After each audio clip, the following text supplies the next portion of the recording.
Today's advisory session will focus on resilience. You will recall last month we worked together to build our grit matrix for growth, resilience, integrity, and tenacity. You can show resilience in the classroom by taking risks in your learning, by making personal sacrifices to benefit your learning, by asking questions until you understand new learning, and by reflecting on your learning and learning from your mistakes. Outside of the classroom, you can show resilience by being a problem solver, not a problem starter, by keeping your eye on the prize, by proactively seeking help for your problems before they get too big, and by having a positive attitude in the face of adversity. Today, your school counselors will be talking to you about helping every living person and how you can be resilient in the face of adversity. We talk about being stressed out a lot. We hear our friends, our parents, and others saying how stressed they are. But what exactly is stress? Stress is the way your mind and body reacts to changes, challenges, and threats. It really is a normal part of life. And although we mostly refer to stress in a negative way, not all stress is bad. Good stress is called eustress. Things like getting married, starting a new job, doing well in school are positive life events that, even though they're positive, they may be stressful. Negative stress is called distress, and that's what we're referring to when we talk about being stressed out. It's when the normal, everyday stress becomes greater than what we can handle, and we begin to feel stressed, emotionally and often physically. There are lots of ways to effectively cope with stress in our lives. Some are healthy, others not so healthy. Some healthy coping strategies are listening to music, exercising, spending time with positive friends. Some examples of unhealthy coping strategies might be using drugs, alcohol, or other substances to escape from the stress, or even isolating ourselves from family and friends.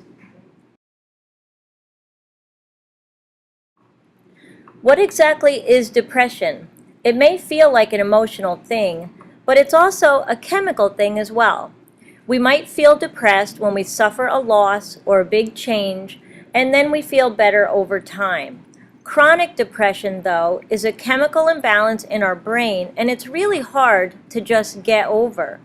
On a regular basis, one feels sad or hopeless, which affects every aspect of our life, like school, work, and our relationships. Some of the signs of depression are poor grades, not wanting to come to school, trouble sleeping, or being tired all the time, overeating, or not wanting to eat and not caring about our personal appearance. You might also feel sad, irritable, and lack concentration. If you have been feeling this way regularly and don't seek treatment with your physician, you might experience thoughts of suicide. A combination of counseling and medication is the best approach to helping yourself or another who is experiencing depression. To gain a better understanding of depression and suicide, we will talk now about some facts and misconceptions about suicide. Since suicide can be a difficult topic to discuss, there are many misconceptions about it. It is important to recognize the facts and identify the misconceptions. Here are some examples, and I will give you a few moments to think about your answers. If my friend talked about killing herself, even jokingly, she could really mean it and might commit suicide. This is true. If someone talks about killing oneself, it should always be taken seriously, even if they seem to be joking. If a friend says something like this to you, ask them if they are seriously thinking about suicide. If they are joking, let them know that suicide is a serious topic and should not be joked about. Once a teen attempts suicide, he or she has a higher risk for attempting again. This is true. Teens who attempt suicide are likely to try it again, especially if they do not seek out counseling and help. Teens who use drugs or alcohol are at a greater risk for committing suicide. This is true. Teens who use drugs or alcohol are at a greater risk for committing suicide rather than teens who don't use. Oftentimes, teens find it easier to cope with depression by self-medicating with drugs or alcohol when they really need the support of a counselor. If you ask a troubled friend if he or she is suicidal, you'll be planting the idea in his or her head. This is false. Asking a friend if they are suicidal will not plant the idea in their head. Reckless driving or doing dangerous things that could lead to death might be a sign that a teen is having thoughts of suicide or is unclear whether they want to live. This is true. When someone engages in reckless and dangerous behavior, it could be an indicator that they may be suicidal. Suicide is the third most common cause of death among adolescents and young adults in the United States. This is true. Suicide is prevalent. It is important to recognize the warning signs and get help for yourself or for a friend who is struggling. Over 30% of GLBT youth attempt suicide. This is a fact. Oftentimes, GLBT youth feel isolated or are bullied or unaccepted by their peers or family.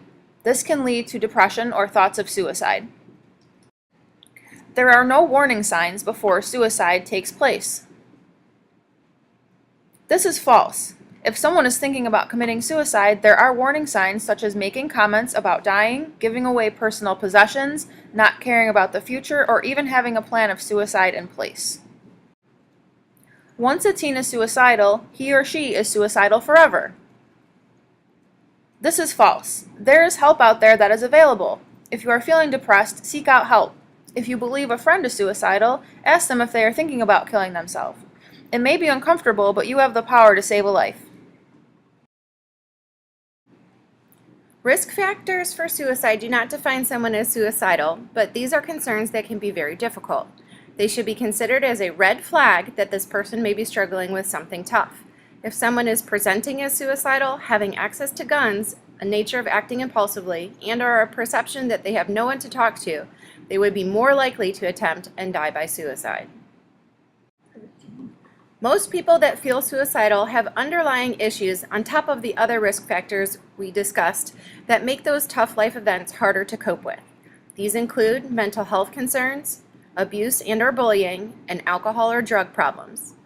The drug use or abuse may be due to a person attempting to self-medicate for their other problems and may or may not be an addict.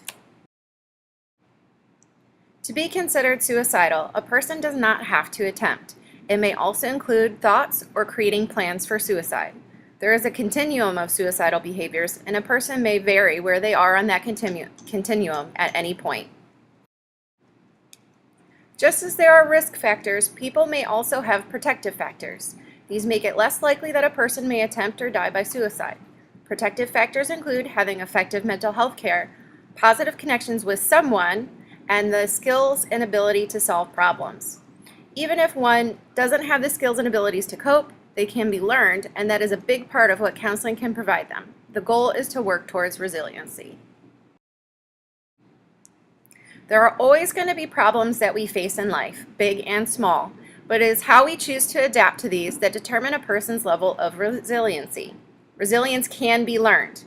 Nelson Mandela speaks to this well in saying, "The greatest glory in living lies not in never falling, but in rising every time we fall." As a friend, you are often the first person they may talk to about struggling. You're the first line of defense. So what do? First, we want you to know that if someone is struggling with depression or suicidal thoughts, it is big stuff that you are not equipped to deal with alone. So make sure you know it is okay for you to seek out help and have a trusted adult to talk to process it, and to take care of yourself too. First, here are some things that we've heard before and are actually not helpful when talking to a friend about suicide. Don't minimize what they are going through. Even if it doesn't seem like a big deal to you, they may have a lot more on their plate than you even know that makes this one thing really tough. Think back to all of those risk factors. Try not to act shocked or embarrassed because you may be the first one they open up to, and if you are dramatic in your response, they may clam back up and not share anymore.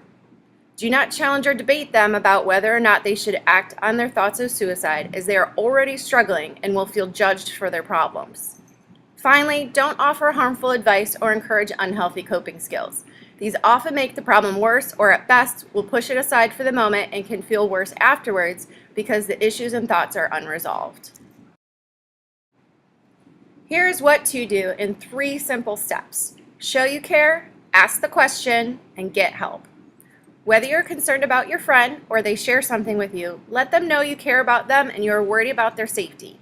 Then you need to ask them directly whether they are considering suicide. If you don't actually ask the question, they're unlikely to say that specifically, but you might be the first person to ever ask them and giving them the opportunity to talk about it. Finally, get help. If they say they are planning to attempt suicide, do not leave them alone. Call someone to come help or go with them to a trusted adult. If they refuse to talk to someone themselves, speak up. It is always better to be cautious.